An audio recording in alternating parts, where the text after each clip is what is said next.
Time now for the morning rush. Even though voters have a lot to consider as they head to the polls in November, there are some key issues that everyone agrees are the most important. A new KRQE poll shows that 35% of voters are most concerned about jobs, inflation, and taxes. Another issue high in the minds of voters is abortion rights. Out of 1,000 people polled, 23% of Democrats say abortion is their most important issue for deciding their votes. Child welfare advocates are now sounding the alarm after learning in just 1 month's time there were more than 400 New Mexico children who needed emergency help and intervention. In May, there were 435 emergency level reports taken by CYFD that averages out to about 14 emergency calls per day. We did reach out to CYFD to ask them about their reaction to the level of emergency calls. We're waiting for a response. A woman is behind bars this morning for her alleged connection to a horrific child abuse case in Texaco. All 6 kids living with Jamie Cushman and Jamie Senna were taken from their home in Texaco after a July visit from state police and CYFD. Now a third woman is being charged. Police arrested Laura Melancon. This comes after people came forward saying Melancon also abused the kids while dating Cushman back in 2016.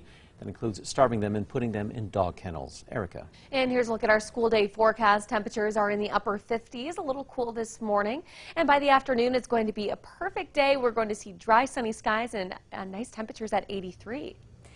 On to breaking overnight news for you now. Albuquerque police are investigating 3 separate overnight homicides. The first happened around 11:40 last night. Police were called to a mobile home park near Central and Juan Tabo. Officials tell us officers found a man who'd been shot and killed when they arrived on scene. The next scene is on Espanola Street, just near Zuni and Louisiana. AFR was called to that area around 1:15 this morning for a man in cardiac arrest. Now, paramedics determined that he had been shot and the man died on scene. Also this, further north, investigators are on scene at the Mission Hills Apartments on Manal. Officers were called to the scene just before 2 o'clock this morning. That's where they found a man inside a vehicle with a gunshot wound. He too died on scene. We'll keep you up to date as we learn more details about all 3 investigations. Erica.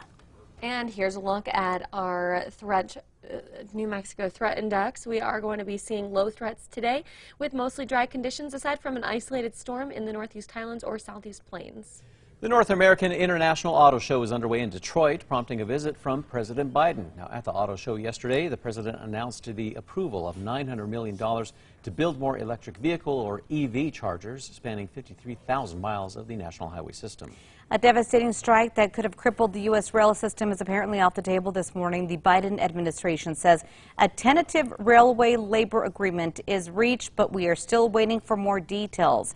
Biden says the tentative deal will keep our critical rail system working and avoid disruption of our economy. We'll follow it for you today. U.S. health officials traveled to Capitol Hill to discuss the nation's response to the monkeypox outbreak. The CDC says while the spread of the virus is slowing down, there are still pockets of the country where the cases are on the rise.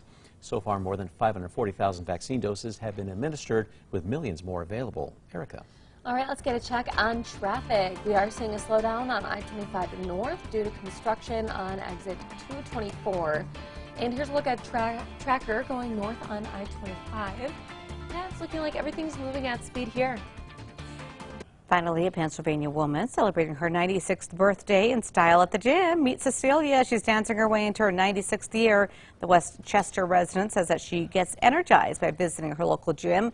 She even teaches, her own class at the Fitness and Wellness Center.